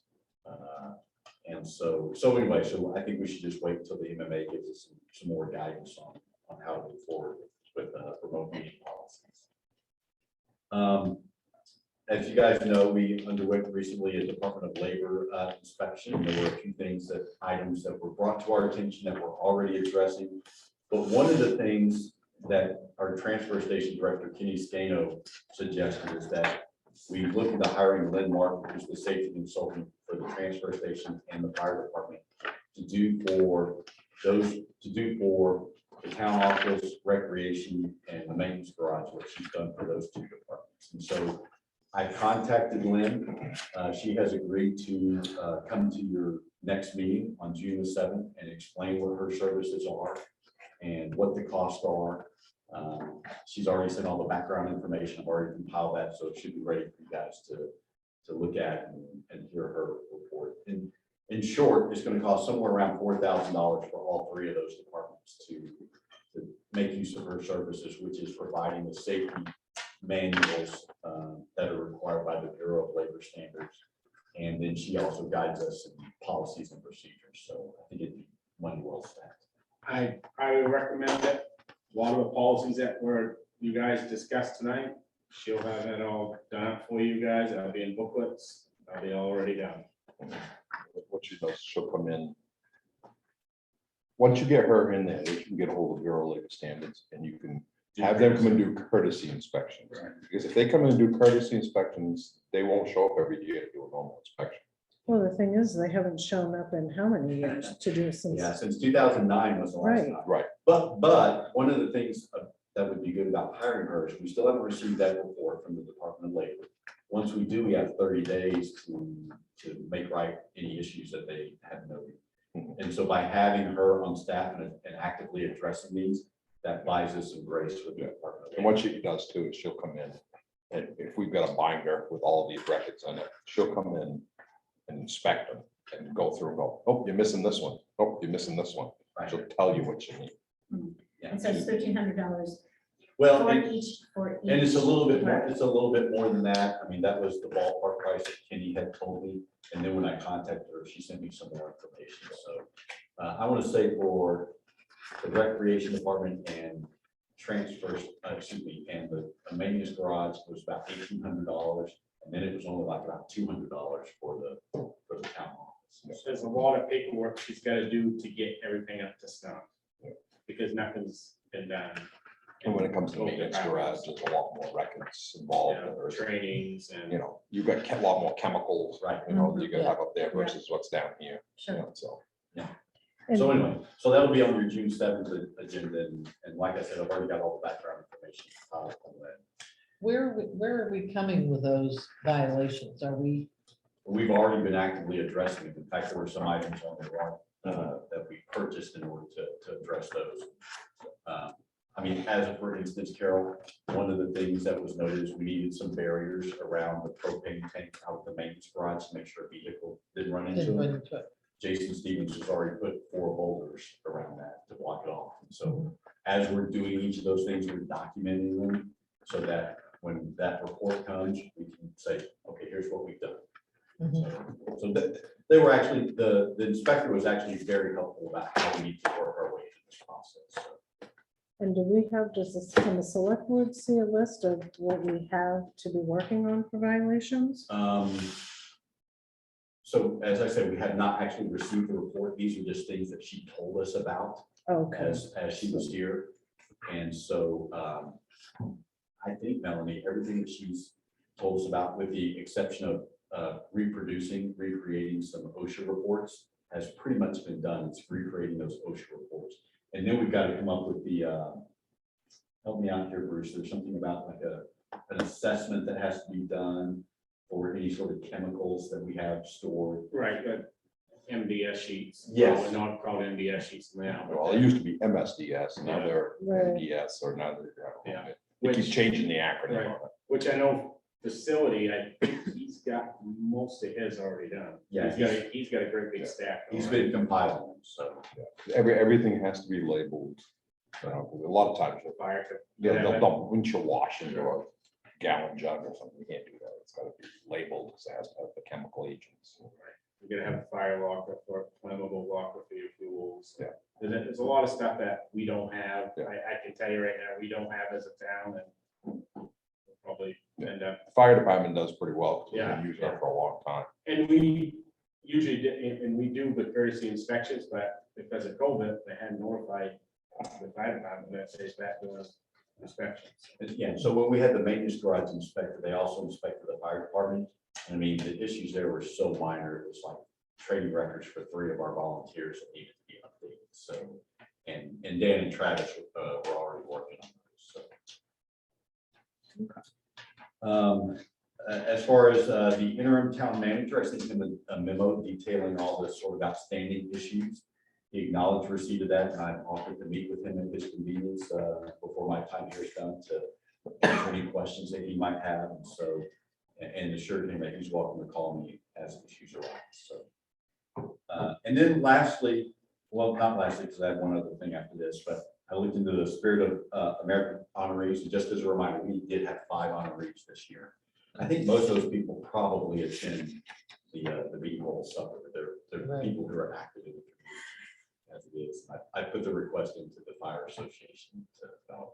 well, maybe if they know that they're gonna be honored at that, if they wouldn't be attending or plan to be out of town or whatever. Yeah. we can- So, and then also, again, Mary attended another training in which she mentioned that, you know, there's an opportunity for the town to generate some more revenue, not by regulating short-term rentals, but requiring that they be licensed along with victualers, which was done at one point here in the town. It hasn't been done for a while now.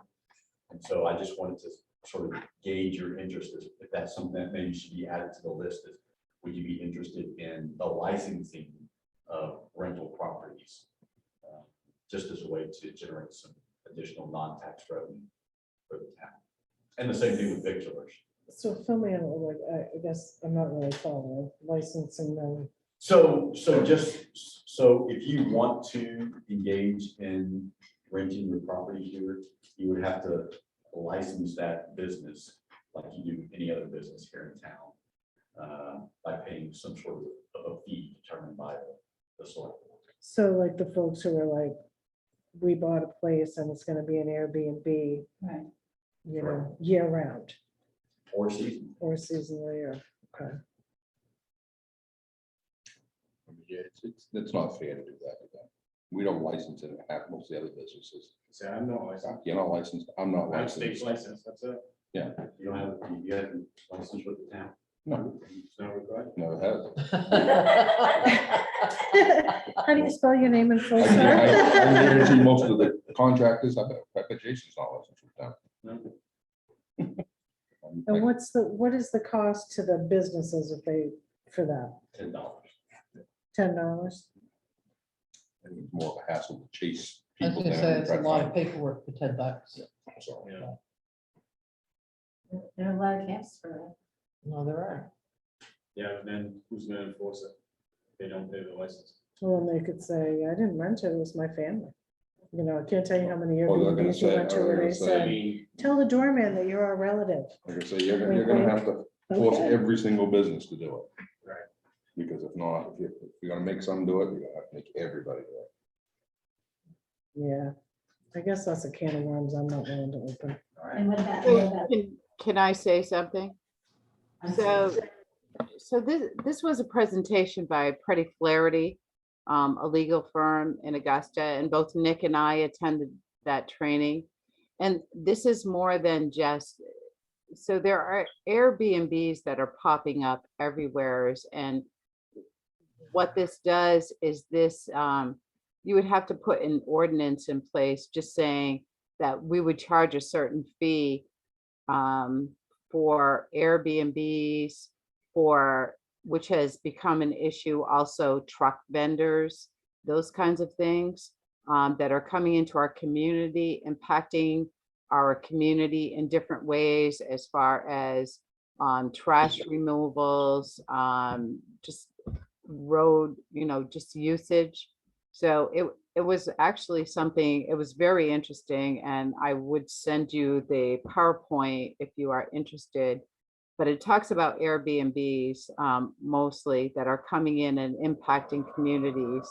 And I know that there was some concerns from Paul Lassard, who recently came forward, I think, to the Board of Select Persons and talked about short-term rentals. So it wouldn't be necessarily a long-term Airbnb or a seasonal Airbnb. It would be mostly dealing with short-term rentals.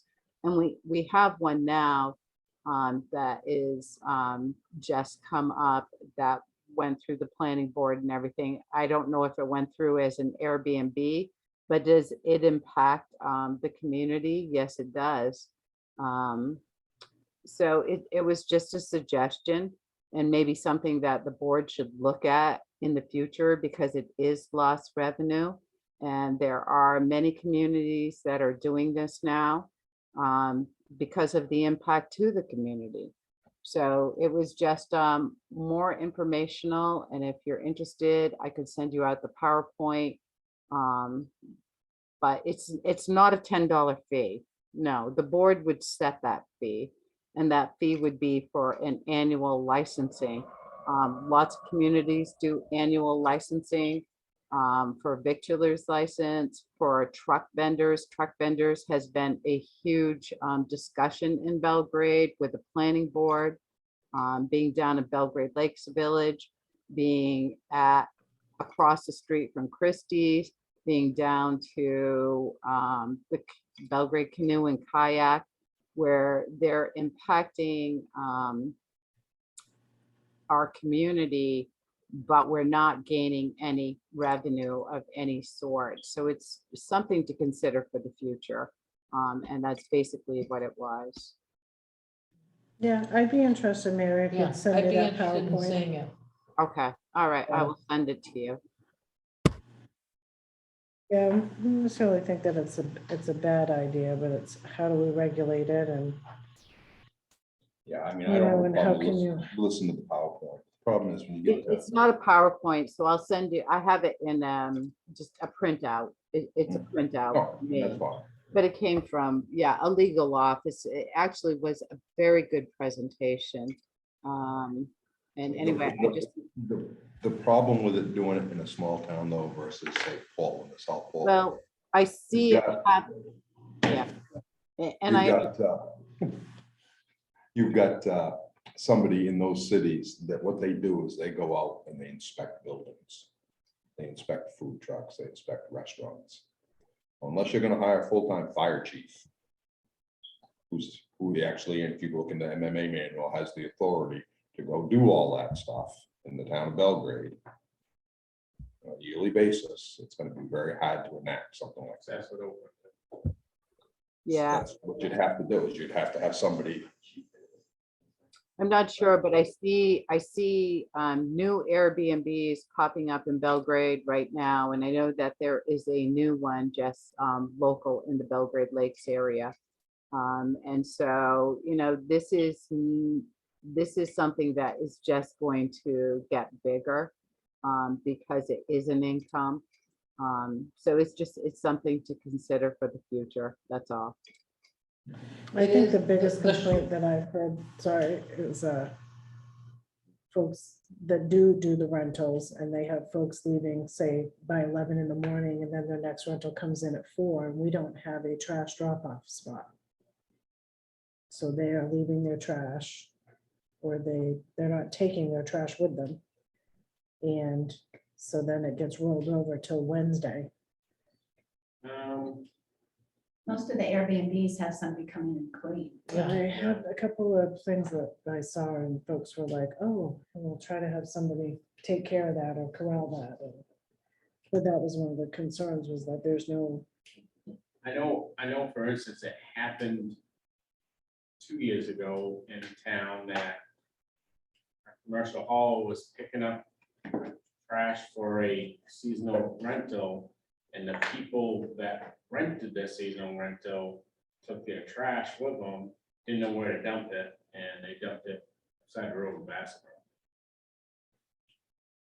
On Route 3 headed down to Acadia.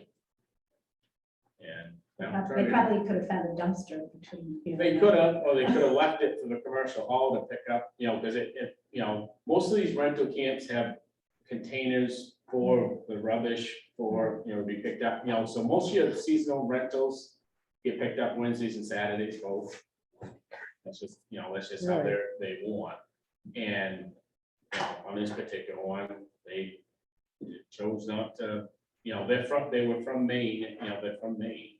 And they chose they didn't want to leave their personal trash, so they decided to dump it.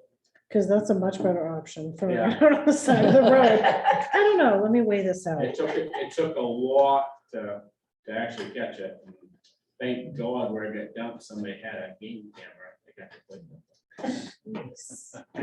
So have Mary send us the stuff, we'll look at it, but right now, I'm not ready to open that can of worms right now. I'd like to look at the stuff. Yeah, The other thing is, there's a lot of people that do that type of rentals, it's on the water, and they're paying a premium for the taxes. Yeah. now. Well, they're impacting water, they're also Yeah. impacting neighbors. To me, though, I mean, I would prefer us, if we're gonna start doing stuff, I would prefer to start regulating anything that's being used as a business like that as commercial property and be taxed accordingly. If you're making money on it, then you're taxed accordingly. That's what I would prefer to see.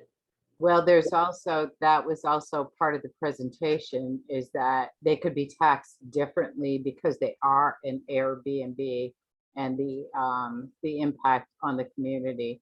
So, there are a couple of different options there. And anyway, I'll send you off the information tomorrow.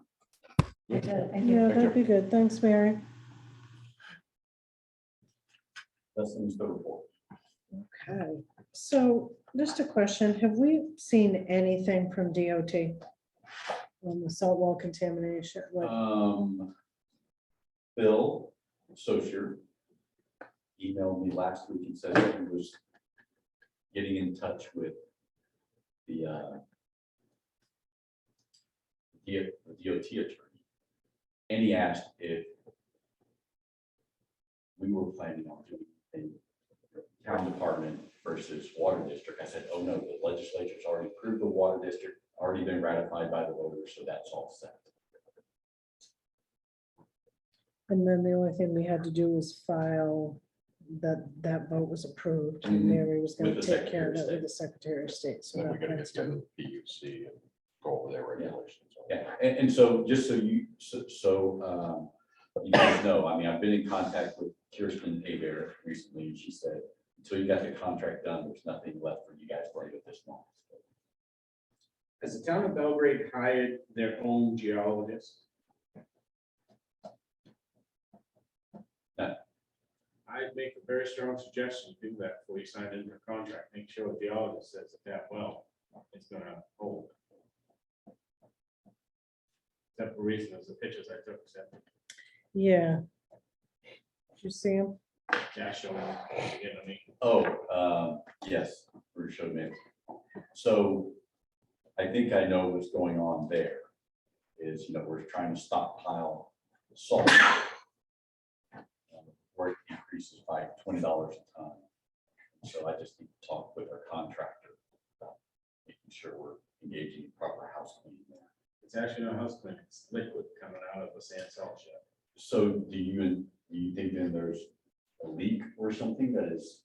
I don't know how that floor is in there, because I haven't been in there when it's empty. I don't know if that floor pitches or if it's level, but it's running out of the garage doors. So Why would this there is, be moisture? well, you can see the wet around. the It side. doesn't matter. It's, if you go by something like a package of damp red. Because I said to it Bruce, I said, absorbs moisture and turns it to liquid. Yeah. Salt does the same thing. Yeah. It'll suck in moisture and then it turns Just it the to liquid. humidity? Plus the sand's got humidity in it, it's put in, without late winter, early spring. Yeah. so What we that's need to sometimes do salt. is do some kind of a berm on the inside of that door this time of year. That's, like I said, I haven't never seen the floor inside when it's empty, so I don't know, Could've sworn yes. I took a picture of the damn thing. Like a- I mean, geez, berm, but This is what's coming. what would it out of be? our sand. Almost like the ones they use, DEP uses. And then I I would went think, down there to you know, some kind of a round berm that we go, You can drive it. you could drive over it, but Oh, I see. it's almost like they use them for chemical spills. Yeah. You know, for we- wetlands and stuff. Right, we use them like, what? For fire department, Yeah, well, I'm thinking of a rubber one we use for handicap showers. yeah. You Yeah. Same can thing play with this like orange it's coming back threshold. on the town. You don't need. Just something to keep liquid. I see what you're saying.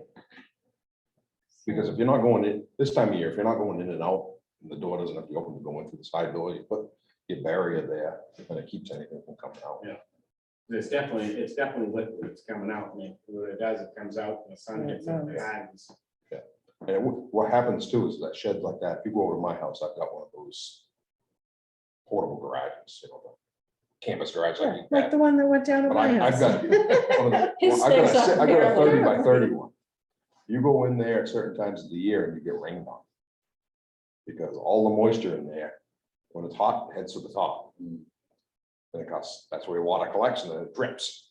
So if it's getting to an area where there's no sand there, it's dripping down there, it's building up water. Should that ventilation fan be running? It probably wouldn't hurt, especially if it's hot, because if that sand or anything has any moisture in it, as it gets warm, all that moisture's coming out.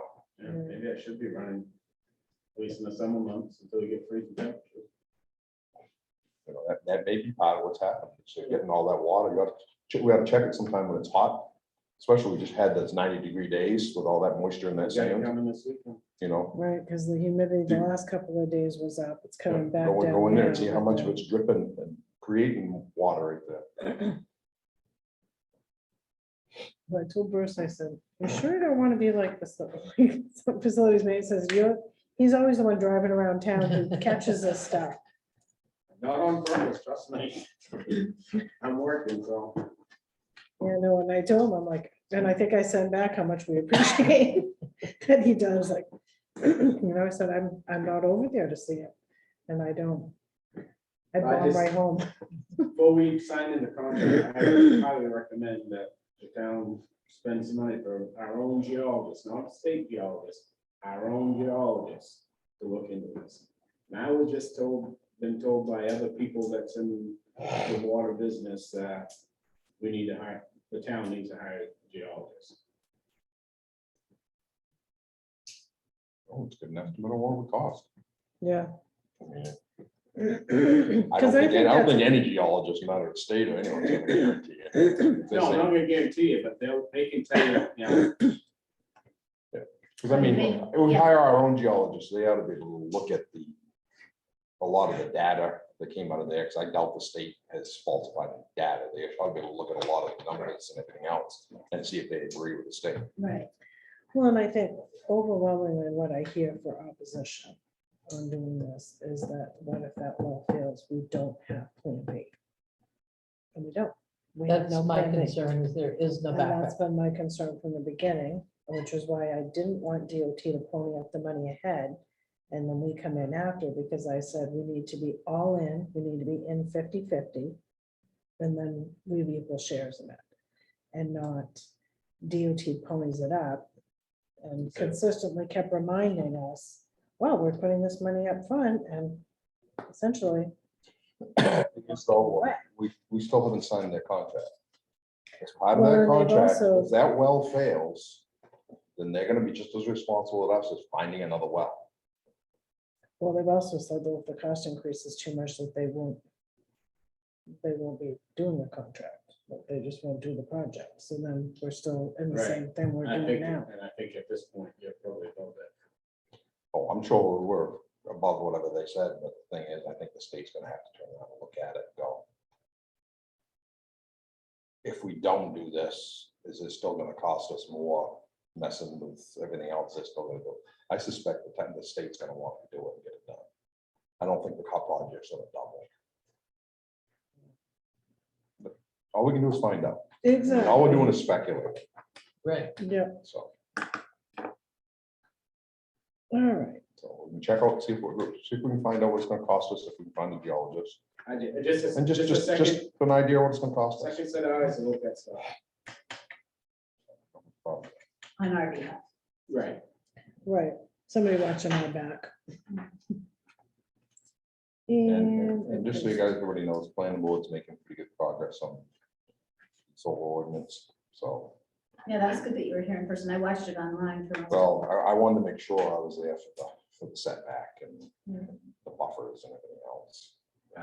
I haven't had a chance to go back and rewatch the video. They met for 3 hours, just dealing on that one issue. And at least in We Richmond. made some pretty good compromises, because I mean, I would prefer it stricter after listening to some of the stuff and the discussion. I turned around and agreed with. We've got some pretty strict buffers going in. But So George Seal has studied an awful lot of the solar ordinances around the state. He says ours will by far be the strictest. Yeah. Of anything. in the state. But it's gotta be, because my argument to them the other day was, people come to Belgrade to vacation. We are a tourist town. They aren't here to look at solar farms. Well, and the landscape architect who sort of educated them on what's involved with the visual assessment, visual impact assessment. He helped craft the solar ordinance in his community. I can't recall what it's called, some local community. But even ours will have much stricter standards. Yeah. Because I know one of the things that they've got right now is they've picked out certain spots in the town that they don't want to be able to see this from, and the most you can see from, say, like a golf course or some other place is a half acre. If you can't see more than a half acre of panels, that will not get approved. You can see all what the post one can go. I'm telling you that's what George had in his. Yeah. If you can see more than a half of an acre, You can see that whole hill golf course. You know that, you've been up there. so, I mean, it's gonna be fairly strict. I mean, I want people to, if they're gonna put them in, I hate solar farms. But if they're gonna put them in, we wanna be able to make sure that they're hidden enough so that people don't have to look at it. My other concern is there a way that we can get it so we can tax property tax laws? Because it's, no, That's my we're gonna make money, some money off of it, but we're not gonna make as much as we should, because the state legislature has given them tax breaks. Right. I mean, right now, the setbacks, if it goes through the way we've got it proposed, it's 125 foot setback from property line before you have any mechanical, no transformers, no solar panels. It's gonna be 100-foot set berm or barrier, either wooded berm or fencing. And you can only see the solar panels or any of the mechanical parts. You can't see more than 20% out of them at any time of the year from the property line. So it's gonna force them to keep the stuff back far enough and close it so we're not gonna see it like you're driving through a duster and see all the panels. Or whatever, Oh, Waterville or Fairfield. or- I mean, out by the airport. Which, I think- if you're gonna put it somewhere, I think out by the airport is a good Right, place to it's put perfect it. But the problem they're having up there is they didn't have any regulations on clear cutting it down through.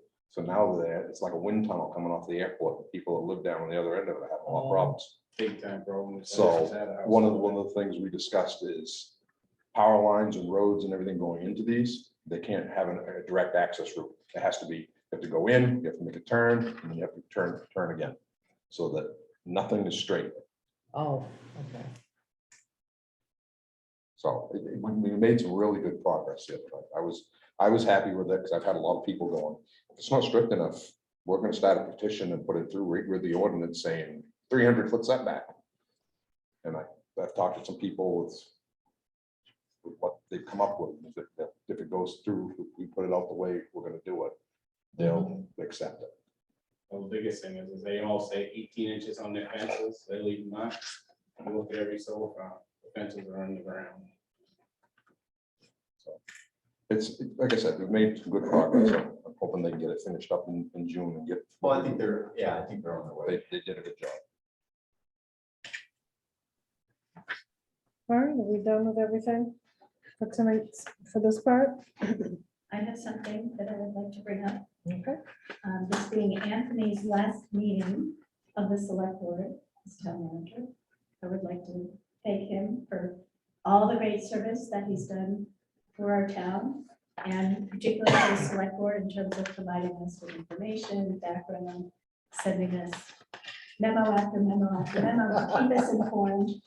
And Which is great. It is. I want to thank you for all your work on behalf of Emily and wish you well going forward. Thank you very much. Absolutely. You. Here, if we were in Jolly, Old, right? Yeah, here. Yeah. Yes. We're going to miss your guidance. I'm gonna hound you till the last day, so. You're like, and then one more thing. Well, that's all right. You don't get away from me now. All right, so then I will, should we do a 2-minute break before we get into executive session? Okay. All right.